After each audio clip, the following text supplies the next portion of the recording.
नमस्कार। चितवन 2, बारा 2 र तनहुँ 1 मा भएको उपनिर्वाचनको मत परिणाम आउने क्रम जारी छ। तनहुँ 1 मा स्वर्णिम वाग्ले र चितवन 2 मा रवि लामिछाने राष्ट्रिय स्वतन्त्र पार्टीका तर्फबाट उम्मेदवारी दिएका दुवैले सुरुवातीदेखि नै अग्रता कायम राखिरहेका छन् भने 12 मा जनमत पार्टीका उम्मेदवार शिवचन्द्र प्रसाद कुशवाहा र जसपाका अध्यक्ष उपेन्द्र यादव बीच कडा प्रतिस्पर्धा भइरहेको छ। उपनिर्वाचनले देखाएको रुझान, यसको अर्थ र सन्देश के हो भनेर हामीले उपनिर्वाचन विशेषमा बहुकोणबाट विश्लेषण गरिरहेका छौँ। यसका लागि आज स्टुडियोमा हुनुहुन्छ विश्लेषक तुला नारायण शाह। तुलाजी, यहाँलाई स्वागत छ। धन्यवाद। हेरिरहनु भएको छ उपनिर्वाचन 3टा क्षेत्रमा जसरी भइरहेको छ र प्रारम्भिक जुन मत परिणाम आइरहेको छ, यसलाई कसरी निहालिरहनु भएको छ? यसको सन्देश के हो? अब एक शब्दमा भन्नुपर्दा अथवा थोरै शब्दमा भन्नुपर्दा चाहिँ नि आम मानिसले पुराना दलहरूलाई नरुचाएको देखिन्छ। परिवर्तनको चाहना अत्यन्त ज्यादा देखियो समाजमा। पुराना दल र नयाँ दलको एउटा खालको डिफाइन, एउटा खालको त्यो दूरी छ नि, त्यसलाई पनि सेपरेट गर्ने के आधारहरू छन्? जसरी उपेन्द्र यादवलाई हामी देख्छौँ त्यहाँ जसरी प्रतिस्पर्धामा जनमत पार्टीको हुँदै अघिल्लो निर्वाचनमा उसले प्राप्त गरेको जुन खालको मतभार छ, अहिले प्रतिस्पर्धामा जुन खालको नेक टु नेक प्रतिस्पर्धा देखिएको चितवनकै तनहुँकै, यो अलिकति फरक पाटोहरू दलहरूलाई बुझ्ने तरिकाहरूमा अलिकति फरक के हो? दललाई पनि बुझ्ने तरिका र समाजलाई पनि बुझ्ने तरिका, समाजको चाहना पनि फरक देखिएको छ होइन। त्यसैले अब यसलाई यदि हामी क्षेत्रको हिसाबले हेर्ने हो भने, व्यक्तित्वको हिसाबले हेर्ने हो भने उम्मेदवारहरूको एक खालको सन्देश देखिन्छ। दोस्रो चाहिँ नि तपाईँको दलको हिसाबले गठबन्धन भर्सेस एकल दल, र तेस्रो चाहिँ नि यसको खास यसको सन्देश के हो, राजनीति के हो भन्दाखेरि, जस्तो कि अब हामी अहिले तनहुँको कुरा गऱ्यौँ भने तनहुँमा के देखिन्छ भने कि स्वर्णिम वाग्ले जित्दै हुनुहुन्छ त्यहाँ होइन। र त्यहाँ चाहिँ नि त्यो तनहुँ पछि चितवनमा यदि हामी हेऱ्यौँ भने रविजीको पुनर्अनुमोदन देखिन्छ त्यहाँ हुने। तर फेरि 12 मा आयौँ भने 12 मा हामी के देख्छौँ भने उपेन्द्रजीलाई यति आछु हुनुको पछाडि अब भोलि परिणामको बारेमा अहिले आकलन गर्न त गाह्रो छ, तर उपेन्द्रजीलाई धेरै गाह्रो भइराखेको छ कि होइन, ढुक्क हुने अवस्था छैन। अब यसलाई यदि हामीले अझ बढी अलिकति भित्र गएर हेऱ्यौँ भने समाजमा चाहिँ नि बेसिकली दुई खालको धारणा देखिन्छ। एउटा चाहिँ नि व्यथितिको विरुद्धमा आफ्नो आक्रोश व्यक्त गर्ने, आफ्नो मत जाहेर गर्ने, त्यो दल कि समाजको मैले कुरा गर्दैछु, समाजको कुरा गर्दैछु, मतदाताको व्यथिति छ। जताततै यो देशमा केही हुन सकेन, लोकतन्त्रको नाममा आए पनि, प्रजातन्त्रको नाममा आए पनि, सङ्घर्षको नाममा आए पनि दलहरूले केही गर्न सकेनन् अथवा त्यसबाट सन्तुष्ट भएन, त्यसैले जताततै चाहिँ व्यथिति भोग्नु परेको छ। यसको विरुद्धमा जनमत गएको देखिन्छ होइन। तर यो कुरा तनहुँ, यो कुरा चितवन र यो कुरा काठमाडौँमा बढी देखिन्छ। पुरानो गएको निर्वाचनको पनि परिणामले त्यही देखायो। तर 12 मा फेरि यति मात्रै हुँदो रहेछ क्या, व्यथिति पनि र विभेदको विरुद्धमा पनि त्यहाँ जनमत देखिएको छ कि। किनभने उपेन्द्रजीले त विभेदको मात्रै कुरा गरिराख्नु भएको थियो, उहाँ त विभेदको विरुद्धमा भएको आन्दोलनको नेतृत्व गरेको पार्टी नेता पनि। तर उहाँ किन यति सङ्घर्ष गर्दै हुनुहुन्छ भन्दाखेरि उहाँले विभेदको मात्रै कुरा गर्नुभयो। आज तपाईँसँग अलिकति निर्वाचन क्षेत्र विशेष, उम्मेदवार विशेष, दल विशेष गहिरै नै कुरा गर्छौँ। हजुर, 12 कैबाट सुरुवात गरौँ न। 12 मा जसरी मुख्य प्रतिस्पर्धीको रूपमा चाहिँ जसरी जसपाका अध्यक्ष नै उपेन्द्र यादव अझ 70 बाट पराजित भएर फेरि यो उपनिर्वाचनमा उहाँ प्रतिस्पर्धामा हुनुहुन्छ। उपेन्द्र यादवको व्यक्तित्व वा राष्ट्रिय राजनीतिमा उहाँले बनाउनु भएको एउटा परिचय अलग छ, त्यो तपाईँ हामी सबैले बुझिरहेको कुरा हो, पुरानै कुरा भयो। जसरी 62-63 सालको आन्दोलन पछाडिको परिवेश होला, वा संविधान जारी गर्ने बेलामा एउटा मधेसमा एउटा पृथक छवि बनाएको व्यक्ति अहिलेको यो उपनिर्वाचनमा एउटै वर्ष नभनौँ वा एकै संसद एउटै कार्यकालमा एकपटक पराजित भएर अर्को उपचुनावमा फेरि सङ्घर्ष गर्नुपर्ने परिस्थिति किन बन्यो? हेर्नुहोस्, म जुन समाजबाट आएको छु र मेरा जुन अझ धेरै राम्रोसँग बुझ्नुहुन्छ, बुझ्न त अलिअलि बुझ्छु, तर त्यो समाजमा प्रश्न गर्ने चलन छैन। त्यसैले मैले यदि कुनै कुरामा क्रिटिकल भ्युज राखेँ भने मलाई चाहिँ आरोप लाग्न सक्छ। म पहिला आफ्नो पोजिसन क्लियर गर्छु। तर यसको अर्थ मैले जे जति पढेको छु बुझेको छु त्यो कुरा नबोल्ने होइन, कसैको पक्षमा जाला कसैको विपक्षमा जाला। तपाईँको एकदम अहम प्रश्न तपाईँले गर्नुभयो कि उपेन्द्र यादवजी जित्नुहुन्छ कि हार्नुहुन्छ बाराबाट, अहिले त्यो हामी अनुमान गर्न गाह्रो छ किनभने अत्यन्त प्रारम्भिक रुझान मात्रै आएको छ। तर एउटा कुरा के चाहिँ निश्चित देखिएको छ भने कि उपेन्द्रजी निकै सङ्घर्ष गर्दै हुनुहुन्छ। अघिल्लो चुनाव त उहाँ हारेको हो र 18,000 भोटको अन्तरमा हारेको हो होइन। भनेपछि यो के कारणले उपेन्द्रजी जस्तो नेता चुनाव हार्नु पर्यो 4 महिना अगाडि, आज फेरि एकदम सङ्घर्ष गर्दै हुनुहुन्छ र उहाँका समकालीनहरू 62-63 को आन्दोलनपछि मधेसको नाममा भएका विभिन्न आन्दोलनबाट स्थापित भएका नेता र पार्टीहरू सबै आफ्नो अस्तित्वको सङ्घर्षमा छ, अस्तित्व रक्षाको लागि किनारा पनि लागिरहेछ। भनेपछि यो किन भयो मधेसमा? उपेन्द्रजी जित्नु नजित्नुले आजको निर्वाचनमा अहिले जुन मतगणना भइराखेको छ यसले तात्विक अन्तर ल्याउँदैन। सङ्ख्यात्मक रूपमा एउटा बढ्ने हो, उपेन्द्रजी जित्ने हो अथवा हारे पनि। तर मधेसको राजनीतिमा के भयो कि 62-63 पछि उदाएका मधेसवादी दलहरू जसले नेपालमा पहिचानको नाममा राजनीति गरे आज ओह्रालो यात्रामा द्रुत गतिमा अगाडि बढेको छ। यो प्रश्न अहम हो। किन? मलाई के लाग्छ भने कि पहिचानका नाममा उदाएका दलहरू मूलभूत रूपमा विभेदको गीत गाएर विभेदको विरुद्धमा विद्रोहको कुरा गरेर उदाएका हुन्छन्, आफ्नो पार्टी बनाएको हुन्छन् र मानिस जब आन्दोलनमा एउटा मनोवैज्ञानिक रूपमा अलिकति उद्वेलित भएपछि, इमोसनली चार्ज भएपछि मानिस आन्दोलनमा जाने हो।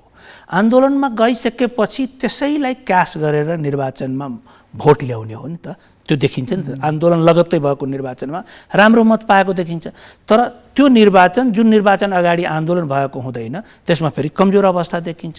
यसको पछाडिको कारण के हो भने कि उहाँहरूले पहिचानको नाममा विभेदको विरोध गरेर आन्दोलन गर्नुभयो, त्यसबाट केही प्राप्त पनि भयो, अधिकार नभएको होइन।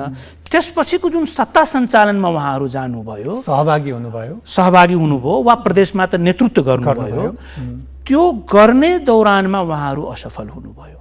एउटा यो कुरा र त्यो जसरी ती पार्टीहरूले सत्ता सञ्चालन गरे वा 2063 सालदेखि अहिलेसम्म जसरी राजनीति गरे, राजनीतिमा मूल त के गर्छन् भने एउटा पार्टीको सञ्चालन गरेको हुन्छ, अर्को सत्ताको सञ्चालन गरेको हुन्छ, या त नेतृत्व गरेको हुन्छ या सहभागी भएको हुन्छ। यो सत्ता सञ्चालन गर्ने पात्रहरू को असफलताको परिणाम पनि हो आजको दिनमा। मधेसवादी पार्टी जसलाई हामी भन्छौँ त्यो जुन गतिमा ओह्रालोमा लागेको छ।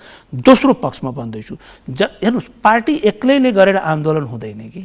आन्दोलनको के हुन्छ भने आन्दोलनमा समाजशास्त्रीहरू राजनीति शास्त्रीहरू के भन्छ भने कुनै पनि परिवर्तनको आन्दोलनको पछाडि दलको नेतृत्व त हुन्छ, समाजको साथ त हुन्छ, तर समाज र दलको बिचमा एउटा एजेन्सी क्रिएट भएको हुन्छ। समाजले पत्याउने मानिसहरू त्यो आन्दोलनको एजेन्डालाई बोक्दिने वा त्यो आन्दोलनको एजेन्डालाई जस्टिफाई गरिदिने। जस्तो माओवादी आन्दोलनले गणतन्त्र, सङ्घीयता, समावेशिता यी सबैको राज्य पुनर्संरचना त उठाएको थियो। तर माओवादी आन्दोलनको एजेन्सीको रूपमा कसलाई लिइन्छ भने विष्णु सापकोटाले यसमा राम्रो लेख लेख्नु भएको छ। कसलाई लिइयो भने नागरिक आन्दोलनलाई। त्यति बेला 62-63 मा देवेन्द्रराज पाण्डे, कृष्ण खनाल, खगेन सङ्ग्रौला, कृष्ण पहाडी, सिकेला लगायतका जसलाई समाजले पत्याएको थियो यो पार्टीको मान्छे होइन तर यसले समाजको हितमा कुरा गर्छ, भला आदमी मानिस हुन्, आम मानिसले पत्याएको मानिसहरूले जब आन्दोलनको एजेन्डाको पक्षमा बोलिदिन्छ त्यो एजेन्सीले आन्दोलनलाई थेगेको हुन्छ। मधेस आन्दोलनमा पनि त्यही भयो नि। मधेस 63 सालमा मधेस आन्दोलन हुँदाखेरि मलाई याद छ त्यो जुन माघ महिनामा भएको थियो आन्दोलन, त्यति बेला मधेसका नेताहरू अन्तर्वार्ता दिने अवस्थामा थिएन। तर त्यति बेला अन्तर्वार्ता दिएर मिडियामा आएर थेगेका मानिसहरू त्यो एजेन्सी थिए। त्यसपछि संविधान बनुन्जेलसम्म ती एजेन्डाहरूलाई बोकेर एडभोकेसी गर्ने मानिसहरू त्यो मधेस आन्दोलनको एजेन्सी थियो। त्यो एजेन्सी बिस्तारै विरक्त भए मधेसको पार्टीबाट, मधेसी नेताहरूबाट। र मधेस आन्दोलनको जुन तपाईँको प्रश्न के हो भने यी पार्टीहरू किन ओह्रालो यात्रामा गए, मैले दुईटा कुरा गरेँ। एउटा चाहिँ नि यिनले सत्ता सञ्चालन गर्दाखेरि यिनको पर्फर्मेन्स राम्रो भएन, ती सञ्चालकहरू ती नेताहरू असफल भए र यसको एजेन्सी कोल्याप्स भयो। यसमा अलिकति मेरो यो एउटा पूरक प्रश्न पनि मैले यहाँलाई जोड्न खोजेको चाहिँ जसरी मधेसको एउटा मुभमेन्ट एउटा आन्दोलन भयो र त्योमा सहभागी भएका दल भनौँ वा त्यो बेला सक्रिय रूपमा सहभागी कुनै विशेष नेता र सँगसँगै नेकपा माओवादी पनि नेकपा माओवादीले जुन खालको एउटा वर्गीय मुद्दा उठायो र उसले उठाएको त्यो आन्दोलनमा उठेको कतिपय मुद्दाहरू राजनीतिक प्रणालीको शासकीय स्वरूपमा परिवर्तन भएर स्थापित पनि भयो तर ती दल र ती व्यक्ति चाहिँ तुलनात्मक रूपले कोहीले सत्तामा पायो वा पद पायो प्रधानमन्त्री भयो मन्त्री भयो सत्ताको नेतृत्व गरे होला यो अलग कुरा तर त्यो पार्टीले पाएको वा पार्टीले देखाएको छविको कुरा वा त्यो पार्टीको दिगोपनाको कुरा राष्ट्रिय राजनीतिमा उसको उपस्थितिको कुरा एक्लै एउटा खालको दम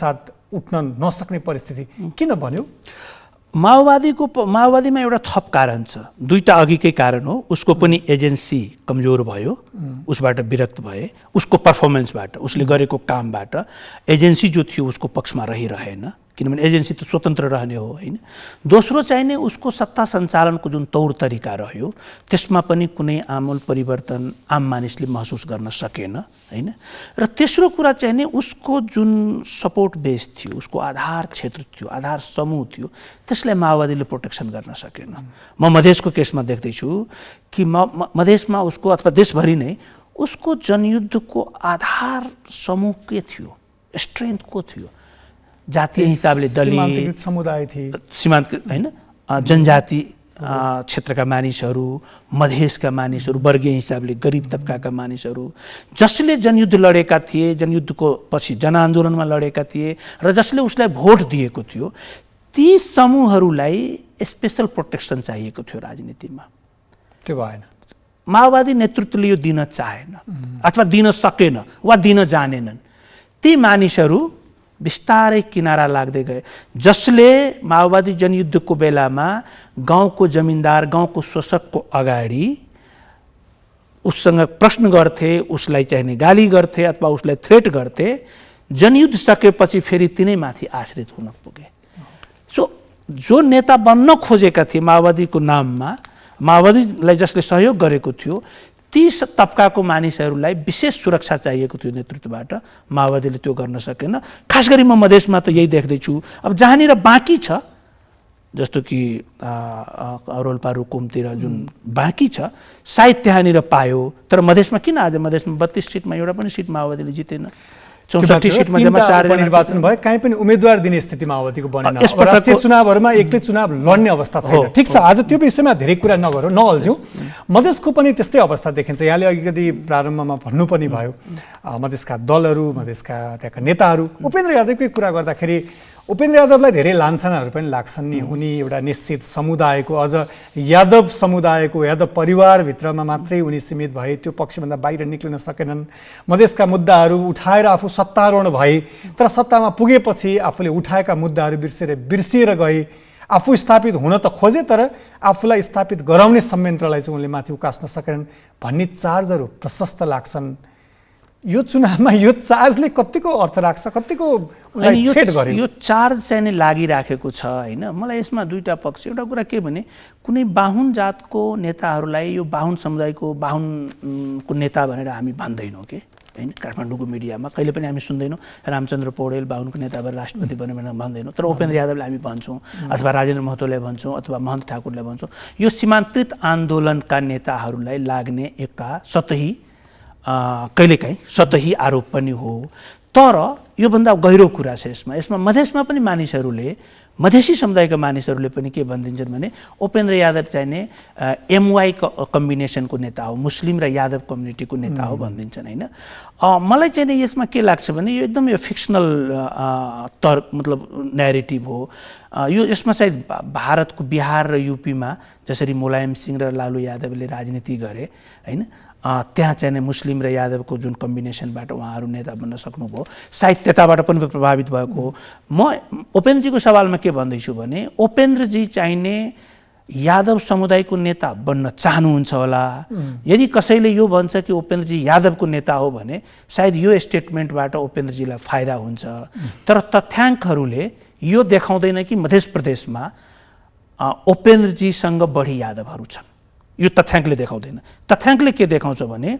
वडामा हेर्नुहोस्, पालिकामा हेर्नुहोस्, प्रदेश सभामा हेर्नुहोस् र सङ्घीय संसदको निर्वाचनमा हेर्नुहोस्, के देखिन्छ भने कि मध्य प्रदेशमा सबैभन्दा बढी चुनाव जित्ने जातीय समूहको रूपमा यादव समुदाय र वैश्य समुदाय देखिन्छ मधेसी समुदायको बिचमा। र जतिसुकै यिनीहरू यी दुईटा जातीय समूह चुनाव जिते पनि मधेसी समाजमा रहेका पहाडी समुदाय, मधेसमा रहेका र मधेसी समुदायका उच्च जातका मानिसहरू पनि ठिकठाकै मात्रामा सङ्ख्यामा चुनाव जितिराखेका छन्। र अरू दुईटा कुरा के भन्छ भने धेरै ठुलो सङ्ख्यामा रहेको दलित समुदाय र ठिकठिकै 12-13% जनसङ्ख्या रहेको मुस्लिम समुदाय मध्य प्रदेशमा चुनाव जित्न सकिराखेको छैन। यो तथ्याङ्कले भन्छ, यो सामान्य कुरा होइन। त्यसैले उपेन्द्र यादव या अरू कुनै शाह या कुनै महतो, कुनै खास जात समूहको नेता भन्दा पनि तथ्याङ्कले के देखाउँछ भने कि सबैभन्दा बढी मध्य प्रदेशमा सबैभन्दा बलियो पार्टी वा सबैभन्दा बढी चुनाव जितेको पार्टी नेपाली काङ्ग्रेस रहेछ। वडा तहमा, पालिका तहमा, प्रदेशमा एमाले र नेपाली काङ्ग्रेसको बिचमा प्रतिस्पर्धा छ। नेपाली काङ्ग्रेस 1 सिटले मात्रै प्रत्यक्षतर्फ तल छ। सङ्घीय संसदीय सिटमा 32 सिटमा चाहिने एमाले अलिकति अगाडि छ। तर यो सबैलाई एक ठाउँमा राखेर हेर्ने हो भने के देखिन्छ भने नेपाली काङ्ग्रेस सबैभन्दा बलियो र यादव समुदाय, यादव जातका नेताहरू सबैभन्दा बढी नेपाली काङ्ग्रेसमा रहेका छन् हैन। दोस्रो कुरा के भने उपेन्द्रजीसँग जति यादव नेताहरू हुनुहुन्छ त्योभन्दा त्यसको 2 गुणा भन्दा बढी यादव समुदायका नेताहरू चाहिने उपेन्द्रजीको विपक्षमा हुनुहुन्छ हैन। त्यसैले यो फ्याक्ट तपाईको प्रश्नको दोस्रो भाग मुस्लिम समुदायको पनि सबभन्दा बढी नेपाली काङ्ग्रेसमा आबद्धता देखिन्छ तथ्याङ्कले, वडादेखि लिएर माथिसम्म हेर्ने हो भने, र त्यसपछि एमालेमा देखिन्छ। त्यसैले उपेन्द्रजी माथि लाग्ने यो आरोप जसले उपेन्द्रजीलाई फाइदा गरिराखेको होला, तर यो फ्याक्टले देखाउँदैन। दोस्रो कुरा तपाईँको चाहिँ सत्तारोहण, सीमान्तकृत आन्दोलनको यो चाहिँ मलाई लाग्छ बिर्सिने परम्परा छ। सीमान्तकृत आन्दोलनको यो ग्लोबल फेनोमेनन हो। तपाईँ यो नेपालमा मात्रै होइन, तपाईँ भारतमा पनि देख्न सक्नुहुन्छ, अरू ठाउँमा पनि देख्न सक्नुहुन्छ। श्रीलङ्काको पनि यसमाथि त जेपी गुप्ताजीले किताबै लेखेको छ कि सीमान्तकृतको नाममा आन्दोलन गरेका नेताहरू सत्ता राजनीतिमा सबभन्दा बढी लम्पट राजनीति गर्दो रहेछ। सत्ता लम्पटको राजनीति सबभन्दा बढी पदलोलुप हुँदो रहेछ होइन। एकदम शब्द कडा होला, तर अब यो शब्दहरू नभनी फेरि अबको बहस अगाडि बढ्दैन मधेसको राजनीतिमा। त्यसैले यो सत्ता राजनीतिको बारेमा, सत्ता राजनीति मात्रै होइन, तपाईँको पार्टी निर्माणको प्रक्रियामा पनि सीमान्तकृत आन्दोलनमा लागेका नेताहरू के हुन्छ, कलान्तरमा गएर पार्टी बनाउने पहिचानको नाममा, एउटा ठुलो जनाधारको नाममा, अगडा भर्सेस पिछडाको नाममा, दलित भर्सेस अगडाको नाममा, अथवा हिन्दू भर्सेस मुस्लिमको नाममा, अथवा पहाडी भर्सेस मधेसीको नाममा, तर कलान्तरमा गएर त्यो पार्टी चाहिने आफ्नो सन्तानलाई हस्तान्तरण गरेर जाने हैन हो। यो उपेन्द्र यादवको प्रसङ्गमा चाहिँ उपराष्ट्रपतिको जसरी उम्मेदवार चयनको बेलामा पनि जस्तै एउटा लैङ्गिक हिसाबले पनि एउटा बहस हुँदै पनि मधेसबाट जसरी जसपाले उम्मेदवार प्रस्तुत गर्यो, त्यो बेलादेखि नै उपेन्द्र यादवले जसरी 70 मा पराजित भएका थिए, उनलाई संसदमा जानका लागि बाटो खोल्नका लागि वा सजिलो मार्ग बनाउनका लागि पनि यति धेरै आलोचना वा प्रश्नहरू उठ्दै यसरी बन्यो। हुन त संवैधानिक हिसाबले रोक्दैन थियो, उहाँ उपराष्ट्रपति बनिसक्नु भएको छ, त्यसलाई धेरै हामी नअल्झ्यौँ। तर उपेन्द्र यादवको लागि यो मार्ग प्रशस्त गर्नका लागि यो प्रक्रिया आरम्भ गरियो भनियो। भले अहिले चुनावको परिणाम हेर्दाखेरि उनले जित्ने निश्चित पनि छैन, हार्ने पनि हामी के भन्न सक्दैनौँ। तर उनी एकजना व्यक्ति संसदमा यसपटक फेरि यसअघि गएकै हो, कतिपटक जानु वा नजानु, त्यहाँ उनी हुनु वा नहुनुले के फरक पर्छ? होइन, यो केही फरक पर्दैन थियो। यो नितान्त व्यक्तिगत उहाँको निर्णयमा भर पर्ने कुरा हो होइन। त्यसैले यो पात्रभन्दा पनि प्रवृत्तिको कुरा गर्दा राम्रो होला। उपेन्द्रजीले निर्णय गर्नुभयो, उहाँको पार्टी उहाँको नियन्त्रणमा छ र उहाँले त्यहाँ उम्मेदवारी दिनुभयो होइन, उहाँको पार्टीबाट विधिवत रूपमा निर्णय गर्नुभयो, त्यो एउटा कुरा हो। तर त्यसैको परिणाम त आज उपेन्द्रजी बडो सङ्घर्षपूर्ण तरिकाले निर्वाचनमा मतगणनामा हामी देखिरहेको छौँ, बडो सङ्घर्ष गर्दै हुनुहुन्छ। के हुँदो रहेछ भने नि पर्सेप्सन पोलिटिक्समा धेरै ठुलो म्याटर, जस्तो कि आज रवि लामिछानेजीको बारेमा कानुनको नजरमा त उहाँ दोषी देखिनु, म रवि लामिछानेको विषयमा पर्सेप्सनको। तर यदि आज रवि लामिछाने जित्नुभयो भने यसले के सन्देश दिन्छ भने चितवनवासीले रवि लामिछानेलाई अनुमोदन गरेको ठहरिन्छ। भनेपछि उपेन्द्रजी आज किन सङ्घर्ष गर्दै हुनुहुन्छ? किनभने उहाँले एउटा रणनीति तहत त्यो सिट खाली गराएर त्यहाँ आफू चुनाव लड्ने वातावरण बनाउनु भयो हैन। यसलाई पब्लिकले राम्रो रूपमा लिदिएको उहाँको ब्याकअप हेर्नुहोस् त, सत्ताका 5वटा दलहरू उहाँको ब्याकअपमा छन्। नयाँ आएको जनमत पार्टीले यसरी टक्कर दिइरहेको छ। हो यो प्रवृत्तिको कुरा त अब जति बहस लम्ब्याए पनि यो सकिँदैन। अनि यो उपेन्द्रजीको यो निर्वाचन जसरी उहाँले प्रतिस्पर्धा गर्नुभयो जुन चाँजोबाजोका साथ, जुन रणनीतिका साथ, उहाँलाई लाग्दो होला, अब उहाँका नजिकका मानिसहरूलाई लाग्दो होला कि हामी धेरै स्मार्ट छौँ। तर बुझ्नु के पर्छ भने पब्लिक इम्प्रेसन पोलिटिक्समा धेरै म्याटर गर्दो रहेछ कि पब्लिकले चाहिँ नि उहाँलाई यो रणनीतिमा धेरै राम्रो रूपमा लिएको छैन। त्यसैले जस्तो कि स्वर्णिम वागले जित्नुभयो भने स्वर्णिम वागले जितेको देखिन्छ कि गोविन्द भट्टराई हारेको रूपमा पनि लिइँदैन मान्छेले कि स्वर्णिम वागले जित्यो हैन। राष्ट्रिय स्वतन्त्र पार्टीको उम्मेदवार भएर स्वर्णिम वागले जित्यो। रविजी पुनर्अनुमोदन हुन सक्नुहुन्छ यदि जित्नुभयो भने। तर यदि कथम कदाचित उपेन्द्रजी हार्नुभयो भने अथवा शिवचन्द्र कुशवाहाजी जित्नुभयो भने, शिवचन्द्र कुशवाहाजी जितेको भन्दा पनि आम मानिसले उपेन्द्रजी हारे चुनाव, उपेन्द्रजी चुनाव कुशवाहाको अलिकति कुरा गर्दाखेरि जब उहाँ अघिल्लो निर्वाचनमा पनि प्रतिस्पर्धामा हुनुहुन्थ्यो अर्को पार्टीबाट, अहिले जनमत पार्टीमा आएर जसरी उहाँले प्रतिस्पर्धामा हुनुहुन्छ, अलि छोटकरीमै उहाँको विषयमा, उहाँको राजनीतिक एउटा खालको पृष्ठभूमि, उहाँको एउटा खालको त्यो मधेसमा अहिले जसरी प्रतिस्पर्धात्मक हिसाबले मत अगाडि ल्याइरहँदाखेरि उहाँलाई कसरी चिन्नुहुन्छ? हेर्नुहोस्, व्यक्तिगत रूपमा मेरो चिन्जान छैन, मैले व्यक्तिगत कुरा गर्नुपर्ने। राजनीतिक रूपमा चाहिँ जब माओवादी जनयुद्ध लडेको कमान्डर रहिसकेको कुनै खास क्षेत्रको मान्छे हो भने सङ्घर्षको राजनीतिबाट आएको कुरा देखिन्छ। उहाँ जुन समुदायबाट हुनुहुन्छ मधेसभित्रको सामाजिक समूहहरूको बिचमा, त्यो समुदाय राजनीतिमा अलि पछाडि पढेको र राजनीतिमा लिडरसिपलाई क्लेम गर्ने, नेता बन्नुपर्छ भन्ने चाहना राखेको समुदाय हो। दोस्रो कुरा चाहिँ माओवादी जनयुद्धले जुन मधेसमा जुन जनयुद्ध पछिको राजनीतिमा जसरी गुमाउँदैछ त्यसको परिणाम पनि हो कि अब माओवादीमा स्कोप रहेन र जो राजनीति गर्ने मानिस हुन्छन्, नेता हुन्छन्, उसलाई त कुनै न कुनै पार्टीमा जानुपर्ने हुन्छ हैन। त्यसैले उहाँ चाहिँ नि अब राइट टाइममा राइट पार्टी चुज गर्नुभयो। जित हारको पछिको कुरा हो।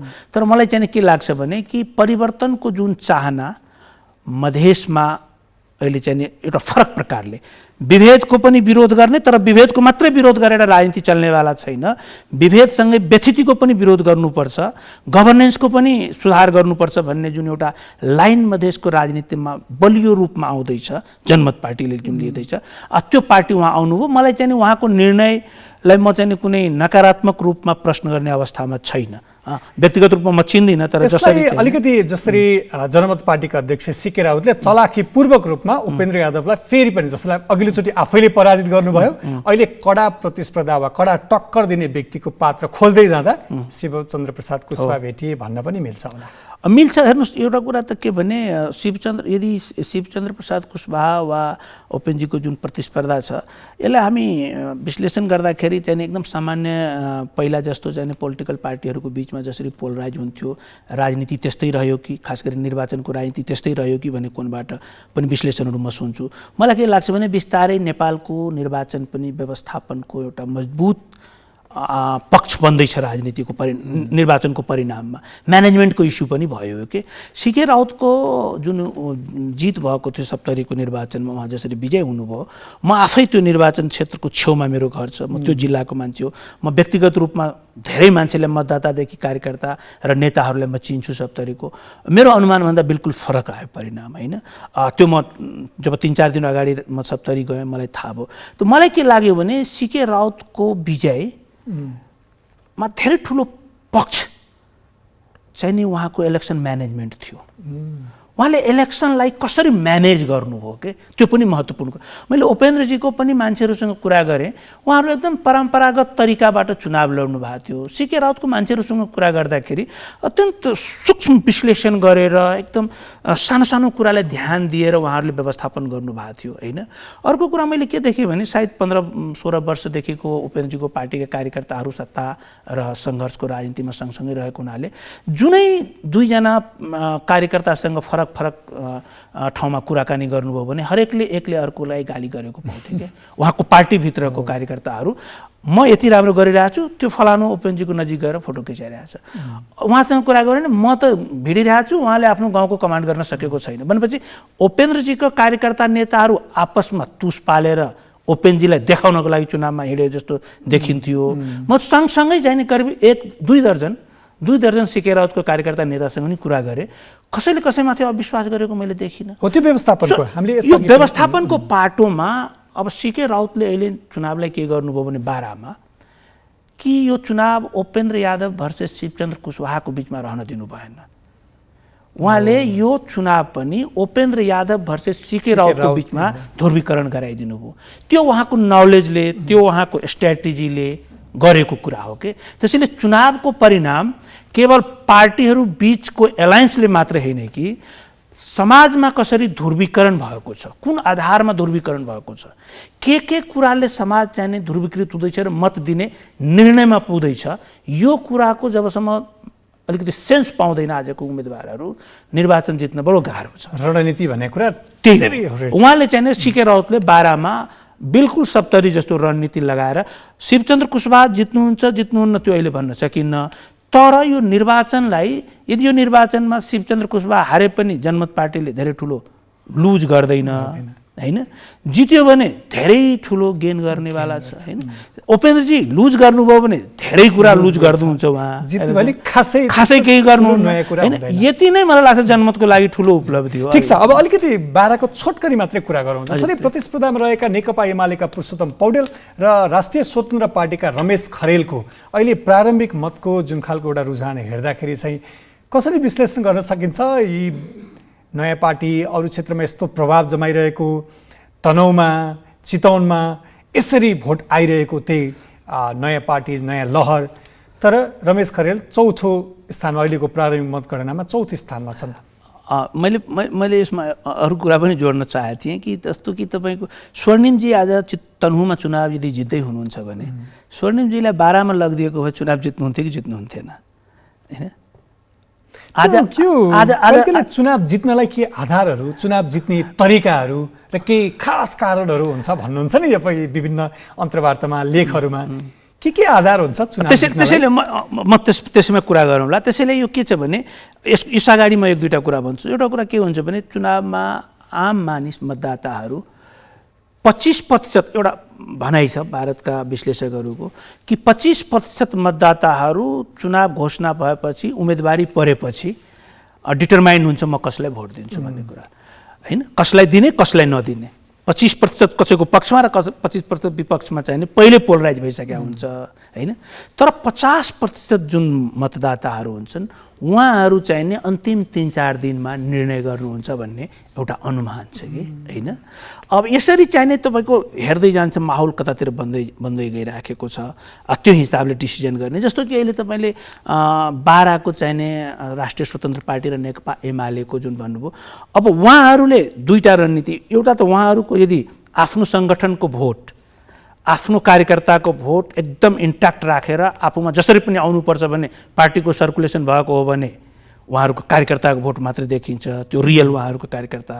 कहिलेकाहीँ पार्टीले के गर्छ भने आफू नजित्ने भएपछि कसैलाई जिताउनतिर लाग्छन् कि, र कहिलेकाहीँ के लाग्छ भने कसैले हराउनतिर लाग्छ कि हैन। अब एमाले के गरेको हो, राष्ट्रिय स्वतन्त्र पार्टीले के गरेको, र त्यहाँनिर एउटा अर्को पार्टी पनि छ आम जनता पार्टी प्रभु शाहजीको, उहाँहरूले कसैलाई जिताउनमा लागेको हो कि अन्तिम 2-3 दिनमा निर्णय लिएको, कसैलाई हराउनतिर लाग्नुभयो कि आफ्नो भोट जति छ त्यो आफूसँग रहनुपर्छ भनेर सर्कुलर जारी गर्नुभयो। यो सबै कुरा चाहिँ नि जतिन्जेलसम्म अन्तिम परिणाम आउँदैन वा 2/3 मतको गणना भइसक्दैन अनुमान गर्न गाह्रो छ। अहिले प्रारम्भिक रूपमा म के भन्छु भने त्यहाँनिर चाहिँ नि रमेश खरेलजीको जुन उम्मेदवारी थियो राष्ट्रिय स्वतन्त्र पार्टीबाट, मधेसको मनोविज्ञान, मधेसको समाजले देखेको राजनीति, निर्वाचनको राजनीति, सङ्घर्षको राजनीति र सत्ताको राजनीति, र तनहुको समाज र चितवनको समाजले देखेको राजनीतिमा आधारभूत भिन्नता छ। मैले पहिला पनि भनेको थिएँ कि मधेसले चाहिँ नि विभेदको विरुद्ध पनि विद्रोह चाहिएको छ, आन्दोलन गर्नु परेको छ उसलाई, र व्यथितिको विरुद्ध पनि आन्दोलन गर्नु परेको छ, परिवर्तन चाहेको छ। तर चितवन र तनहुको मानिसलाई व्यथितिको विरुद्ध मात्रै परिवर्तन चाहिएको छ, विभेद महसुस गर्दैन। उसलाई जातको आधारमा, उसलाई रङको आधारमा, उसलाई भाषाको आधारमा विभेद महसुस भएको छैन वा त्यसलाई उसले प्राथमिक विषय बनाएको छैन। अब यहाँनिर मैले सुरुमा पनि भनेको थिएँ उपेन्द्रजी त विभेदको विरुद्धमा आन्दोलन गरेकै हो, यहीँनिर कमजोरी के रह्यो भने उहाँ विभेदको मात्रै कुरा गरेर बस्नुभयो, उहाँ व्यथितिको कुरै गर्नु भएन।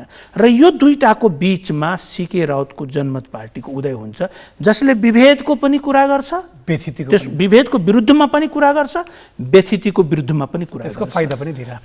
त्यसलाई उसले क्यास गरेको यो इलेक्सनमा त्यो देखिन्छ हैन। तर तपाईँको जुन छ नि चुनाव केले जित्छ, चुनाव जित्ने बारेमा धेरै समाजशास्त्री र राजनीति शास्त्रीहरूले विभिन्न थ्योरीहरू दिएका छन्।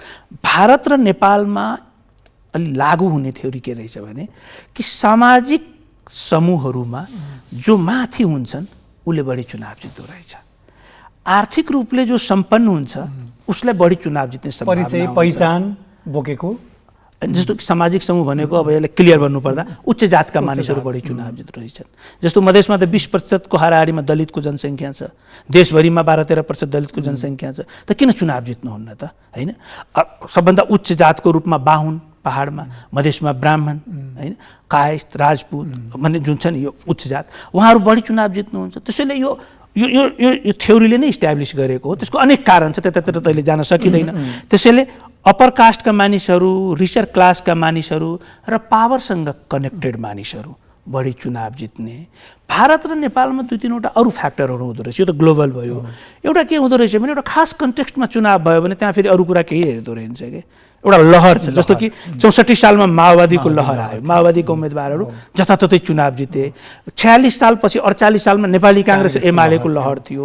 64 सालको चुनावमा मधेसमा मधेसी दलहरूको लहर थियो। जस्तो कि गएको चुनावमा चाहिने सहरी क्षेत्रमा पहाडी समुदायको बाहुल्य भएको सहरी क्षेत्रमा घण्टी छापको राष्ट्रिय स्वतन्त्र पार्टीको लहर थियो। मलाई लाग्छ अहिले पनि त्यो लहरले चितवन र तनहुँमा काम गरेको छ हैन। पाँचौं कुरा चाहिँ नि व्यक्तित्व पनि ठुलो म्याटर गर्दो रहेछ कि उम्मेदवारको व्यक्तित्व। उम्मेदवार चाहिँ नि तपाईँको कुन मतलब उसलाई समाजशास्त्रमा समाजशास्त्रमा उसलाई चाहिँ नि यसलाई चाहिँ नि सिम्बोलिक क्यापिटल भन्दो रहेछ कि हैन, कि सांकेतिक रूपमा अमेरिकाबाट पढेको, अक्सफोर्डबाट पढेको हामी भन्छौँ नि हैन, क्याम्ब्रिजबाट पढेको बेलायतको हैन, अर्थमन्त्री भएको अथवा अर्थ सचिव भएको, फलानु अर्गनाइजेसनमा काम गरेको, यो सबैले मानिसको सिम्बोलिक क्यापिटल बन्दो रहेछ, जुन कि अहिले स्वर्णिमजीको पक्षमा, मधेसमा सीके राउतको पक्षमा देखिन्छ हैन। अब यी सब कुराहरूको बिचमा चाहिँ नि एउटा एकदम ग्रामीण समाजमा यदि चुनाव हुँदैछ भने, एकदम ग्रामीण समाजमा भनेपछि त्यहाँनिर पेट्रन क्लाइन्ट बिचको रिलेसनले पनि म्याटर गर्दो रहेछ कि यदि धेरै मानिस आश्रित छ कुनै जमिनदारमाथि, कुनै धनी मानिसमाथि पछि, त्यो मानिस फेरि त्यहाँनिर तपाईँको चुनाव जित्ने सम्भावना बढी हुन्छ संरक्षकहरूले हैन।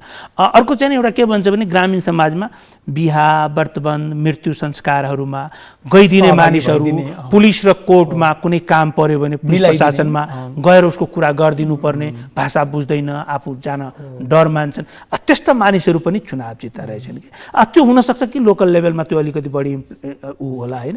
जस्तो कि अब मधेसमा लास्ट तपाईँलाई यसमा मधेसमा चाहिँ तपाईँको जस्तो शरद सिंह भण्डारी लगातार चुनाव जित्दै हुनुहुन्छ हैन। उहाँ मधेसी दलबाट पनि जित्नुहुन्छ, नेपाली काङ्ग्रेसबाट पनि जित्नुहुन्छ, पञ्चायतमा पनि जित्नुभयो भनेपछि यो के फ्याक्टरले एउटा अनुसन्धानको विषय हो कि नेपालको राजनीति शास्त्रीहरूको बिचमा हैन। यहाँहरूले यो विषयमा अध्ययन अनुसन्धान गरिरहनु भएको छ। अब अलिकति मधेसको धेरै नै कुरा गरियो, बाराको अलिक धेरै नै कुरा गरियो। अब चितवनतिर जाउँ न त। चितवनतिरको जसरी अघिल्लो सालको असारमा स्थापित भएको पार्टी, त्यसको नेतृत्व गरेका रवि लामिछाने अघिल्लोचोटि मङ्सिरमा भएको निर्वाचनमा देशैभरिको निर्वाचनमध्ये सबैभन्दा फराकिलो मतअन्तरले निर्वाचित भए। भले उनकै केही कारणले गर्दाखेरि अर्को उपनिर्वाचन हुने परिस्थिति बन्यो। फेरि अहिले प्रारम्भिक मत परिणामले उनकै अग्रता कायम छ। यसले के सङ्केत गर्छ? रविजीलाई पुनर्अनुमोदनको बाटोमा चितवनवासीले सोचेको देखिन्छ हैन। चितवनवासीको नजरमा, कानुनको नजरमा रविजी गल्ती गर्नुभएको छ। उहाँको जे सवाल जे बिचमा जे कुराहरू आए कानुनको नजरमा उहाँ गलत हुनुहुन्छ अथवा रहनुभयो। तर आम मानिसले चाहिने यो ठुलो गल्ती होइन भन्ने नजरले उहाँलाई पुनर्अनुमोदन गर्दैछ र आम मानिसले चाहिने तपाईँको रविजी र रविजीको पार्टीमाथि, खास गरी रविजीको नेतृत्वको जुन समूह छ, पार्टी त नाम त पार्टी दिनुभएको छ, तर अहिले पार्टीको कुनै संरचनागत रूपमा पार्टीमा हुनुपर्ने आवश्यक तत्त्वहरू त देखिँदैन उहाँको पार्टीमा। त्यसैले रविजीमाथि ठुलो आशा गरेको देखिन्छ चितवन लगायतको खास गरी सहरी समुदायले पहाडी बाहुल्य क्षेत्रको सहरी समुदायले र जसको चाहिने नेपालभन्दा बाहिर राम्रो एक्सपोजर छ, कनेक्सन छ, बसोबास छ, ती र युवा पुस्ताका मानिसहरूले रवि लामिछानेमाथि ठुलो भरोसा गरेको देखिन्छ। अरू पार्टीको के भयो भने अरू पार्टीले 15 वर्ष त हामी हेरेकै हो, केही गर्न सक्नु भएन अथवा तात्विक अन्तर ल्याउन सक्नु भएन अथवा जे जति गरे त्यो पर्याप्त भएन। त्यसैले योभन्दा बढी रविजीले गर्नुहुन्छ भन्ने एउटा आम मानिसमा, खास गरी चितवनवासीमा त्यो विश्वास देखियो र उहाँको पुनर्अनुमोदन हुनेछ यदि उहाँ चुनाव जित्नुभयो भने। अघि यहाँले जसरी राष्ट्रिय स्वतन्त्र पार्टी, रवि लामिछाने नेतृत्वको पार्टी अझै पार्टीको रूपमा स्थापित हुन सकिरहेको छैन भनिरहँदाखेरि चाहिँ परम्परागत लामो समयदेखि र विभिन्न कालखण्डमा महत्त्वपूर्ण योगदान पुर्याएका दलहरू भनौँ या त्यो दलबाट उम्मेदवार दिएका व्यक्तिहरू र नागरिक तहबाट पनि, नागरिक तहबाट यति धेरै अपेक्षा त्यही रवि लामिछानेप्रति देखिने, दलहरूले थ्रेट त्यही रवि लामिछाने वा त्यही पार्टीप्रति देखिने, यस्तो परिस्थिति किन बन्छ? यो थ्रेट महसुस गर्नुपर्ने परिस्थिति किन कसरी विकसित हुन्छ? यो के हुन्छ भने समाजमा हरेक 5-10 वर्षमा पुस्तान्तरण त भइराखेको हुन्छ। 5 वर्ष अगाडि जसले एसएलसी दिएको थियो आज त्यो बच्चा चाहिने मास्टर्समा पढ्दैछ वा ब्याचलर कम्प्लिट गर्दैछ, ऊ मतदाता भइसक्यो। उहाँ यी युवा पुस्ताहरूको चाहना पार्टीहरूले, राज्यले नबुझिदिएपछि यस्तो आक्रोशहरू आउने हो कि हैन? राज्यको त परम्परागत तरिका नै हुन्छ, राज्य त जहिले पनि कम्फोर्ट जोनमा बसेर काम गर्न खोज्छ नि त हैन? तर पार्टी के हो त? पार्टी भन्ने संरचना के हो? यो कहिले आएको हो? समाज पुरानो संरचना हो। समाजलाई व्यवस्थित गर्नको लागि राज्यको परिकल्पना गरियो, राज्यको निर्माण गरियो। राज्य कसले हाँक्ने भनेर सम्भवतः चुनावको व्यवस्था भयो। चुनाव कसरी जित्ने र राज्य कसरी सञ्चालन गर्ने ठाउँमा पुग्ने भनेर पार्टीको कल्पना भयो नि त, पार्टीको अस्तित्व आएको हो नि त। त्यो पार्टी के हो भने समाज र राज्यको बीचको पुल हो।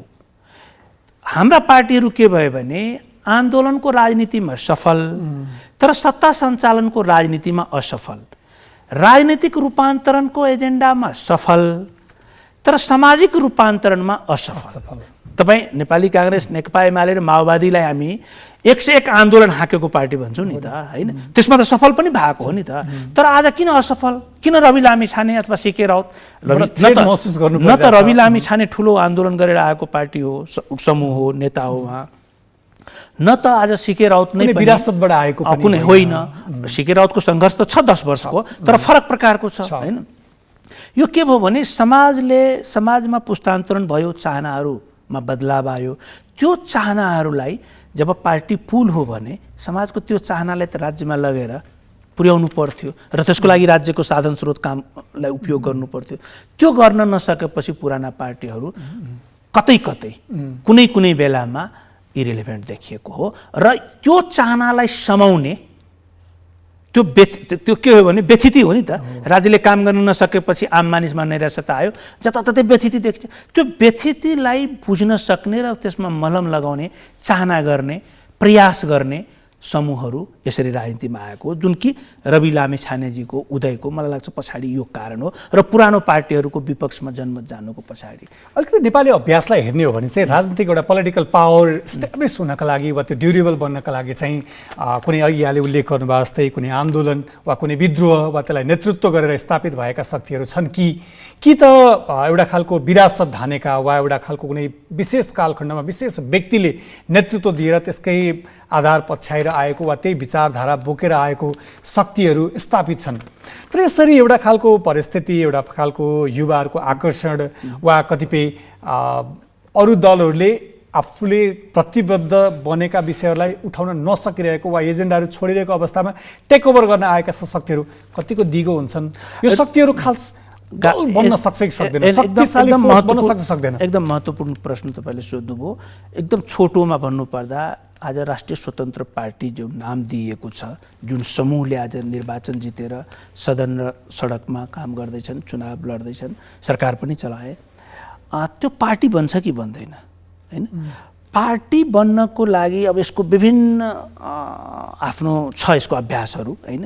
तर दुई तीनटा कुरा चाहिँ हामीले हेर्नुपर्छ कि नेतृत्व चयनको प्रक्रिया प्रजातान्त्रिक बनाउँछन् कि बनाउँदैनन्। ऐन कानुन जुन बनाउने, पार्टीको जुन विधान बनाउने हो, नेतृत्व चयन गर्ने जुन प्रक्रिया हुन्छ, त्यो चाहिने देखावटी प्रजातान्त्रिक बनाउने हो कि साँच्चीकै प्रजातान्त्रिक बनाउने हो। यो पार्टीको नेतृत्व चयनको प्रक्रियासँग जोडेर 5 खालको पार्टीहरू दुनियाँमा देखिएको छ, हैन? यसको बारेमा राजनीतिशास्त्रीहरूले दिएको लेखहरूमा मैले पढेको। अर्को चाहिने पार्टीमा निर्णय गर्ने प्रक्रियालाई लोकतान्त्रिक बनाउँछ कि बनाउँदैन, हैन? जस्तो कि नेता चयन गर्ने, देखाउनलाई चाहिँ एकदम प्रजातान्त्रिक तरिकाबाट नेता चयन हुन्छ, हैन? तर कहिलेकाहीँ देखाउनलाई मात्रै भएको हुन्छ। निर्णय गर्ने प्रक्रियामा फेरि सीमित नेता वा 1 या 2 नेता मात्रै चाहिने तपाईँको कन्ट्रोल गरेको हुन्छ। सो नेतृत्व चयनको प्रक्रिया, निर्णय गर्ने प्रक्रिया र पार्टीको साधन स्रोत जम्मा गर्ने र वितरण गर्ने, परिचालन, सङ्कलन गर्ने र वितरण गर्ने तरिका यदि लोकतान्त्रिक भएन भने, प्रजातान्त्रिक भएन भने, त्यो पार्टीभित्रको इन्टरनल डेमोक्रेसी कमजोर मानिन्छ। यसको मतलब इन्टरनल डेमोक्रेसी कमजोर भएको पार्टी चल्दै नचल्ने होइन, चल्छन्। अहिले हामीले राष्ट्रिय स्वतन्त्र पार्टीको जुन कुरा गर्दैछौँ, उहाँहरू त बनाउने सुरु नै गर्नु भएको छ। उहाँहरू कसरी अगाडि बढ्नुहुन्छ? हामीले के देखाएको छौँ भने नेपालमा विभिन्न थरी पार्टी छन्। एउटा तपाईँ पार्टी देख्नुहुन्छ, एकजना नेताको छत्रछायामा हुर्केको पार्टी, त्यो अनेकौँ पार्टी छ, नाम भन्नु धेरै छन्। कहिले पनि त्यो नेतृत्व बदलिनै नदिने। जब नेतृत्व बदलिने कुरा आयो भने त्यसपछि राष्ट्रियता सङ्कटमा परेको छ, प्राप्त उपलब्धि रक्षा हुने सम्भावना छैन, दुश्मनहरू हामीमाथि आक्रमण गर्दैछ भन्नेहरू यसरी पनि व्यङ्ग्य गर्छन्। कुनै अमुक पार्टीका अमुक नेताको चाहिँ यो बाहेक अरू नेता यो पार्टीमा कल्पना गरिएको छैन भनेर व्यङ्ग्य गर्नेहरू पनि छन्। हैन, त्यस्तो फेरि एउटा मात्रै पार्टी छैन, धेरै छन्, धेरै छन्। अर्को एक थरी पार्टी हामी के देख्छौँ भने 4-5 जना उस्तै नेताहरू छन्। अब राजनीति गर्नु पर्यो, एक्लै सकिएन, मिलाएर एउटा पार्टी बनाइदियो, त्यो एलिटहरूको पार्टी भन्छौँ त्यस्तोलाई, हैन? अर्को खालको पार्टी हामी के देख्छौँ भने ठुलो शक्ति केन्द्र या विदेशी शक्ति केन्द्रले बनाइदिएको पार्टी, यहीँको चुनाव लड्छन्, यहीँका नेता हुन्, तर त्यसको सबै निर्णय प्रक्रियामा चाहिने कुनै शक्ति केन्द्रको हस्तक्षेप हुन्छ। अर्को हामी पार्टी के देख्छौँ भने कि एकदम प्रतिनिधिहरू मार्फत नेतृत्व चयन हुने, तर कतै पनि प्रतिस्पर्धा नहुने, देखाउनलाई सबै लोकतान्त्रिक विधिबाट नेतृत्व चयन हुने, तर निर्णय गर्ने प्रक्रियामा र साधन स्रोतमा एकदम निश्चित 1-2 जना मान्छेको कन्ट्रोल भएको। र अर्को एउटा पार्टी पनि छ, अर्को खालको पार्टी पनि छ, जुन कि आफ्नो सबै सदस्यहरू मार्फत प्रतिनिधि चयन हुने, प्रतिनिधिबाट नेता चयन हुने र नेताले चाहिने एउटा निश्चित प्रक्रियाबाट निर्णय गर्ने, साधन स्रोतमा त्यसको पारदर्शिता अथवा एउटा निश्चित प्रक्रियाबाट निर्णय गर्ने र साधन स्रोत जम्मा गर्ने र वितरण गर्ने। सो हामी कहाँ यो 4-5 खालको पार्टीहरू छ। अब रवि लामी छानेजीको नेतृत्वमा रहेको राष्ट्रिय स्वतन्त्र पार्टी भविष्यमा कस्तो पार्टी बन्ने हो? 1 म्यान लिडरसिपवाला पार्टी बन्ने हो कि साँच्चीकै लोकतान्त्रिक पार्टी? मलाई के लाग्छ भने इन्टरनल डेमोक्रेसी जसले आन्तरिक लोकतन्त्र मजबुत भएको पार्टी चुनाव हार्न सक्छ, तर त्यो पार्टीको आयु लामो हुन्छ।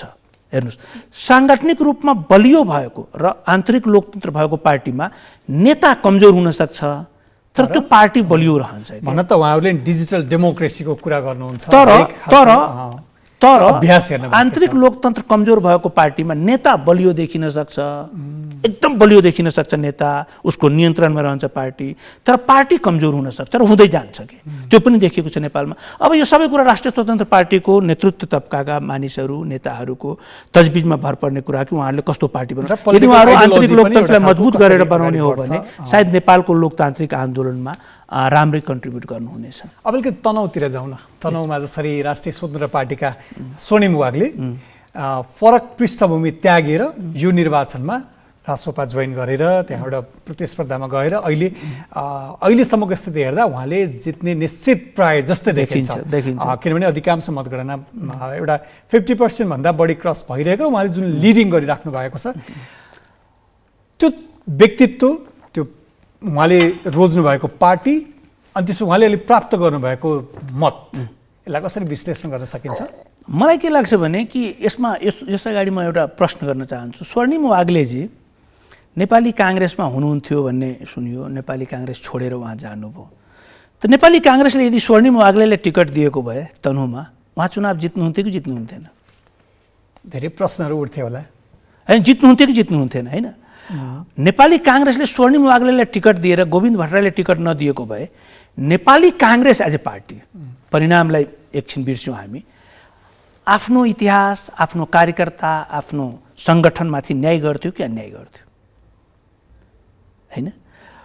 स्वर्णिम वाग्ले चितवनबाट, स्वर्णिम वाग्ले चाहिँ राष्ट्रिय स्वतन्त्र पार्टीबाट नउठेर उहाँ स्वतन्त्र रूपमा उठेको भए उहाँ चुनाव जित्नुहुन्थ्यो कि जित्नुहुन्थेन?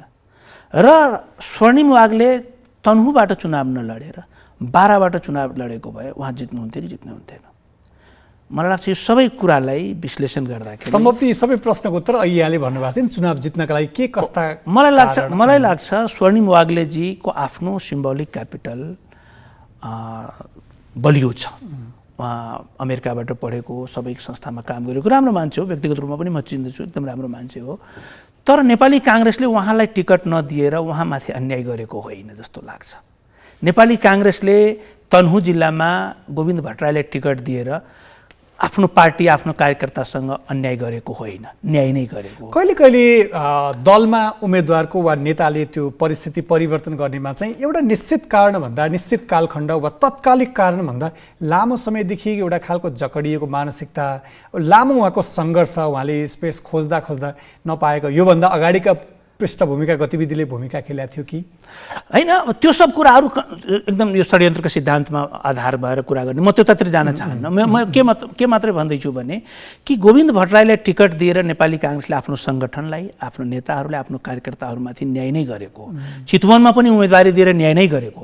नेपाली काङ्ग्रेसले अन्याय कहाँ गर्यो भने बारामा मध्य प्रदेशमा रहेका काङ्ग्रेसीहरूसँग नेपाली काङ्ग्रेस पार्टीले अन्याय गरेको। त्यहाँ सबैभन्दा बलियो पार्टीको रूपमा नेपाली काङ्ग्रेस रहँदै पनि 4 महिना अगाडिको निर्वाचनमा नेपाली काङ्ग्रेसले साथ नदिएको पार्टीको नाममा उहाँले काङ्ग्रेसीलाई उम्मेदवारी दिलाउनु भएन, नेपाली काङ्ग्रेस नेताले, होइन?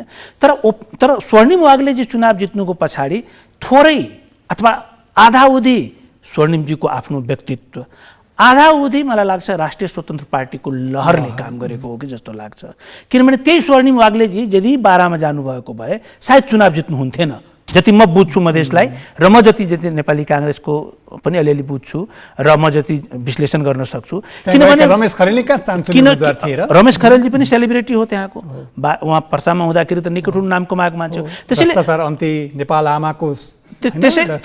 त्यसैले मधेसका मानिसहरूले खोजेको परिवर्तन र नेतृत्व सायद स्वर्णिमजीको राजनीतिक एजेन्डामा छैन, सायद उहाँहरूले सिके राउतको एजेन्डामा देख्दैछन् वा उपेन्द्रजीको एजेन्डामा देख्नेछन्, होइन?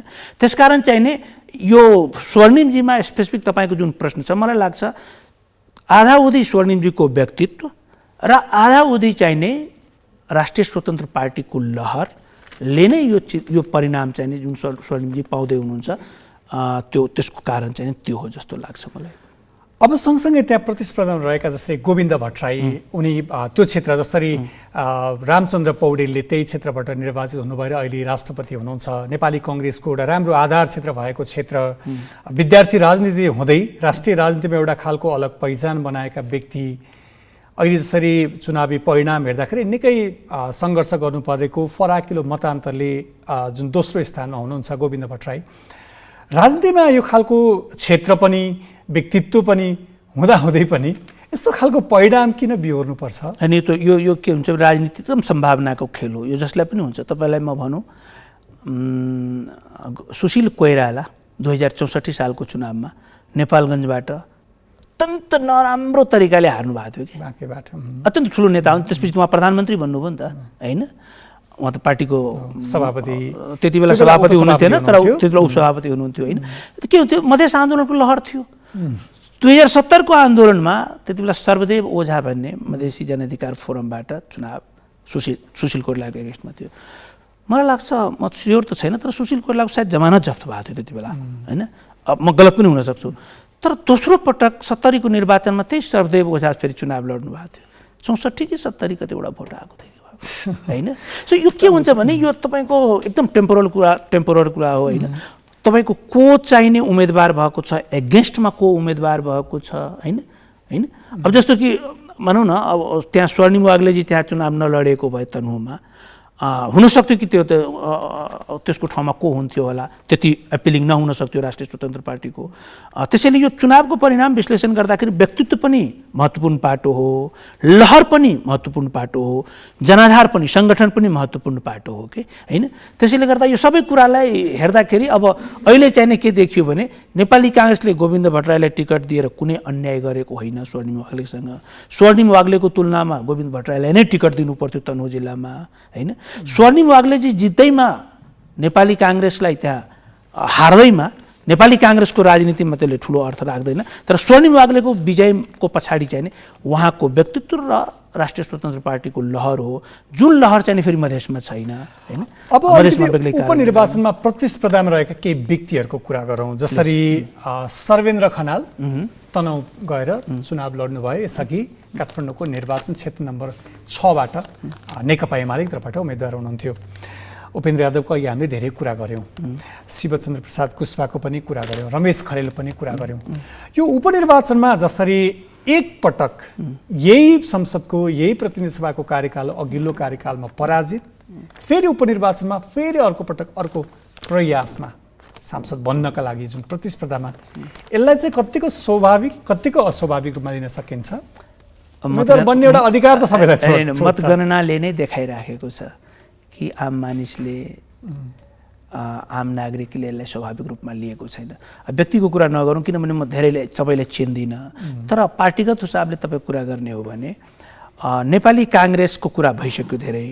नेकपा एमाले के कारणले चाहिने सबैतिर पछाडि पर्दैछ? यो तीनटा क्षेत्रमा अहिलेको हिसाबले मलाई लाग्छ नेकपा एमाले त कहीँ पनि चुनाव जित्ने सम्भावना देखिँदैन। भोलि परिणाम अब मत कम गणना भएको छ, भोलि परिणाम पल्टिन पनि सक्छ। तर नेकपा एमालेको लागि एउटा लेसन हो कि तपाईँ कसरी चाहिने राजनीतिमा एजेन्डा सेट गर्नुहुन्छ र किन चाहिँ तपाईँ पछाडि पर्दै हुनुहुन्छ। नेकपा एमालेको नेताहरूले आफ्नो पार्टीभित्रको सङ्गठन गर्ने तौर तरिका, मिसन ग्रासरुट चलाइराखेको बेलामा, आफ्नो एजेन्डा सेट गर्ने बेलामा र आफ्नो सत्ता सञ्चालनको बेलामा के कस्ता कामहरू भए वा नेताहरूको अभिव्यक्तिबाट कि नेकपा एमाले चाहिँ नि तिनै ठाउँमा कमजोर देखिएका छन्, एउटा कुरा। दोस्रो कुरा चाहिँ नि गठबन्धन पनि बलियो अवस्था देखिँदैन त। 5 दल कि कति दलको गठबन्धन हामी भनेपछि गठबन्धन पनि तनहुँमा गोविन्द भट्टराईले 5 दलको समर्थन पाएका छन्, उपेन्द्रजीले पनि पाएको त्यस्तै छ। त्यसपछि 12 मा उपेन्द्रजी, भनेपछि गठबन्धन पनि थ्रु आउट तिनै ठाउँमा चाहिँ नि गठबन्धनलाई 2 ठाउँमा त पराजय नै लगभग निश्चित देखिन्छ, 12 मा चाहिँ नि सङ्घर्ष गर्दैछ भन्दाखेरि यसको दुवै कुरालाई एक ठाउँमा राखेर हामी हेर्यौँ भने नेपाली काङ्ग्रेसको नेतृत्वमा रहेको गठबन्धन र नेकपा एमालेको एक्लै प्रतिस्पर्धाले एक ठाउँमा दुईटै कुरालाई एक ठाउँमा राखेर हामीले बुझ्न खोज्यौँ भने पुराना दलहरूमा सुधारको माग गरेको छ समाजले। तपाईहरू सङ्गठनको बलमा वा अन्य केही बलमा चुनाव त जित्नुभयो, तर तपाईहरूलाई अब जनताले मन पराइराखेको छैन, तपाईहरू सुध्रिनुहोस् भन्ने सन्देश दिएको हो। र नयाँ शक्ति, नयाँ पार्टीहरू जस्तो कि मधेसमा जनमत पार्टी हार्ने जित्ने आफ्नो ठाउँमा छ, तर मत त पर्याप्त ल्याइराखेको छ होइन। गएको निर्वाचनमा पनि राम्रो मत ल्याएको छ। राष्ट्रिय स्वतन्त्र पार्टी चाहिने चितवन र तनहुँ लगायत काठमाडौँको ठाउँमा भनेपछि नयाँ पार्टीतिरको रुझानले के भन्छ भने तपाईहरू उहाँहरूभन्दा राम्रो काम गरिदिनुहोस्। यदि तपाईहरू राम्रो काम गर्नु भएन भने फेरि 10 वर्षपछि हुने त्यही हो होइन। त्यसैले आम मानिसले चाहेको के हो भने व्यथितिमा सुधार। राज्यका संरचनाले काम गर्न सकेको छैन, यहाँ रोजगार सिर्जना गर्नु त छोडिदिनुहोस्। नेपाली राज्यले यहाँ 10,000 या 10 लाख नेपाली युवाहरूलाई रोजगार दिने कुरा त कसैले कल्पनै गर्दैन। रोजगारको लागि विदेश जाने सवालमा पनि अनेकौं अवरोधहरूको सामना गर्नु परेको छ। पासपोर्ट लिनु परेको छ, म्यान पावरलाई अनावश्यक पैसा दिनु परेको छ, विदेशमा गएर काम गर्दाखेरि त्यहाँ सुरक्षाको अनुभूति हुँदैन। भनेपछि यी जुन व्यथितिहरू छन्, यहाँ बालबच्चालाई पढाउन मान्छे सकिराखेको छैन, विदेश पठाउनलाई पैसा भइराखेको छैन, स्कुल र कलेजमा बच्चालाई पढाउँदाखेरि चाहिँ बच्चालाई पठाउँदा पढाइ हुँदैनन्, सरकारी अस्पतालमा कामको महँगो छ, महँगाई बढै छ। जुनै सरकारी कार्यालयमा जानुहोस् तपाईँको त्यो अवरोध सिर्जना गर्नु बाहेक त कुनै ठाउँमा फेसिलिटेट गरेको देखिँदैन। भनेपछि यी व्यथितिहरूको विरुद्धमा आज पुराना पार्टीले केही काम गर्न सकेन भनेर नयाँ पार्टीतिर मानिसको झुकाव गएको छ।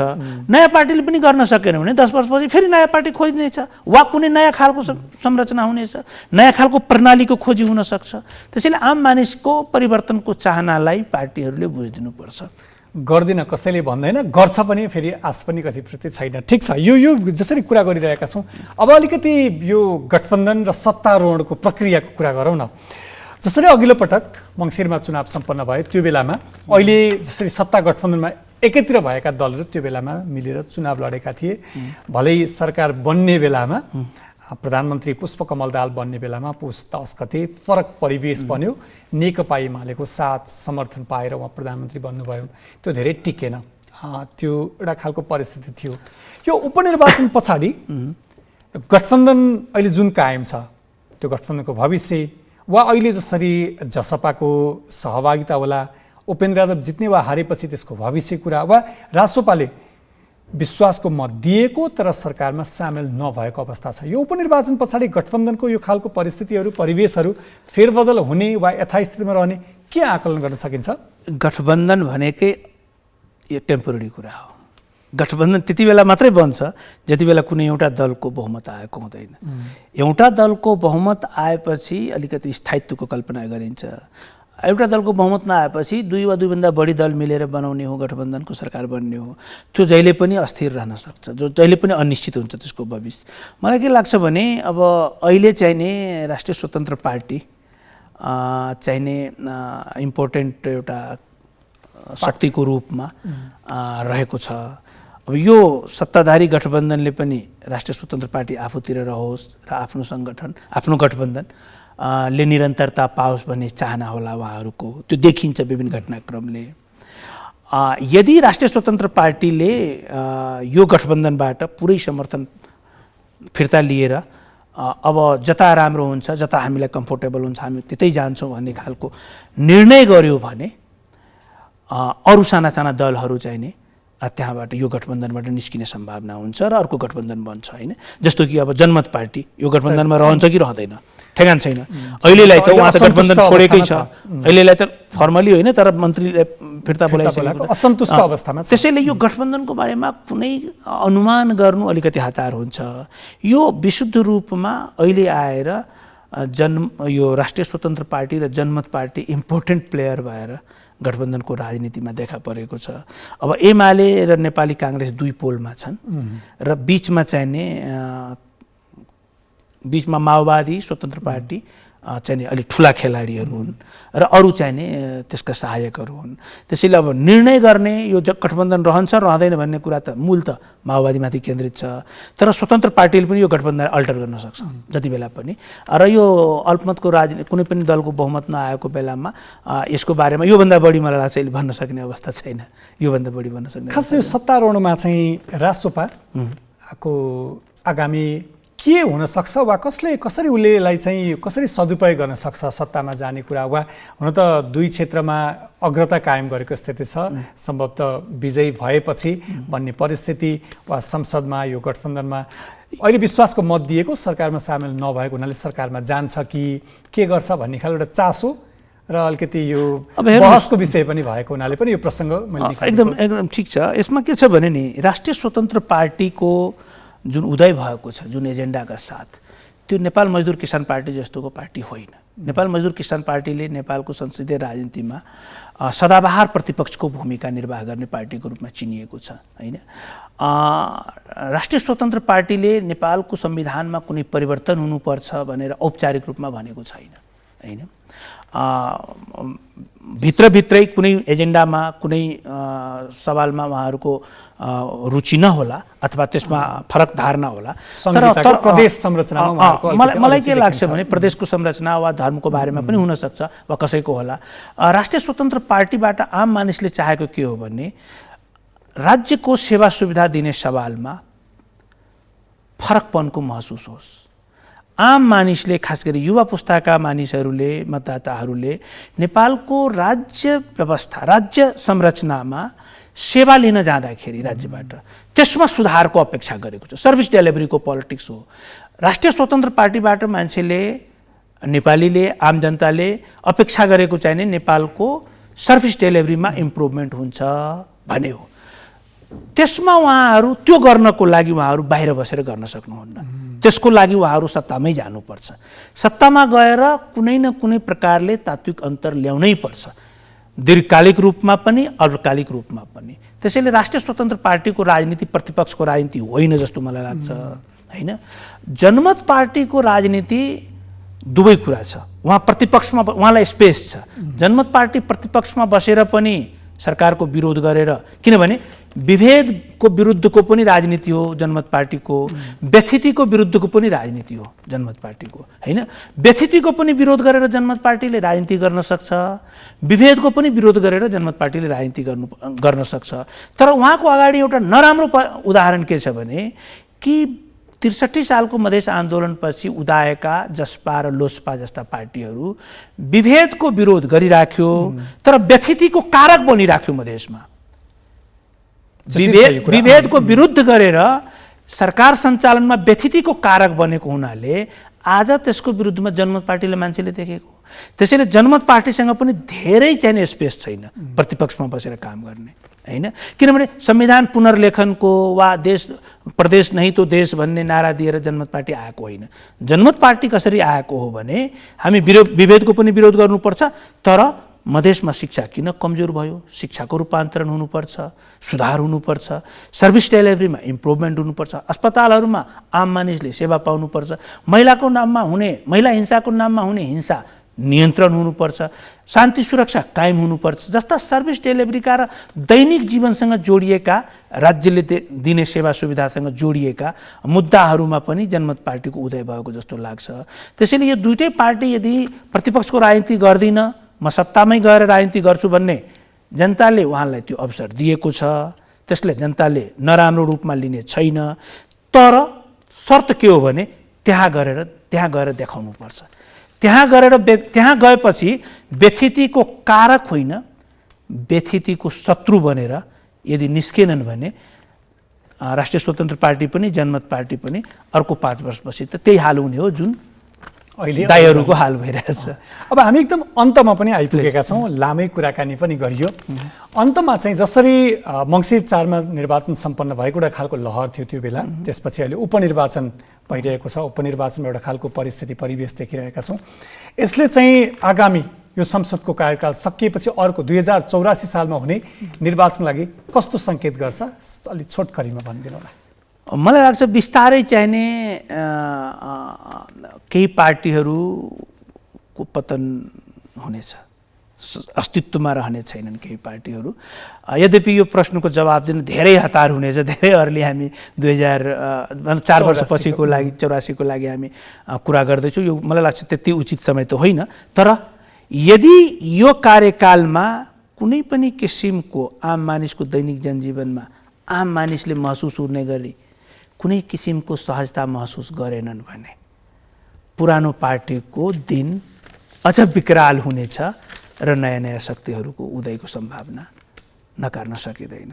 किनभने नेपालमा अबको राजनीति नै सर्भिस डेलिभरीको राजनीति हो, होइन। खास गरी मधेस बाहेकको क्षेत्रमा, मधेसमा चाहिने सर्भिस डेलिभरी सँगसँगै त्यहाँ रेसिस्टेन्सको पोलिटिक्सको पनि त्यो भूमि हो, त्यो पहिचानको राजनीतिको पनि भूमि हो। त्यसैले त्यहाँ विभेद र व्यथिति दुवैको विरुद्धमा राजनीति हुन्छ। कमसेकम अन्य ठाउँमा चाहिने विभेदको कुरा गौण रहे पनि व्यथितिमा चाहिने सुधारको अपेक्षा आम मानिसले गरेको छ। त्यो दिन सकेन भने पार्टीहरू चाहिने फेरिन्छ, पार्टीहरू फेरिन सक्छ। धन्यवाद, महत्त्वपूर्ण विचार राखिदिनु भयो, धन्यवाद। हस्, यहाँलाई पनि अवसरको लागि धेरै धेरै धन्यवाद। Thank you.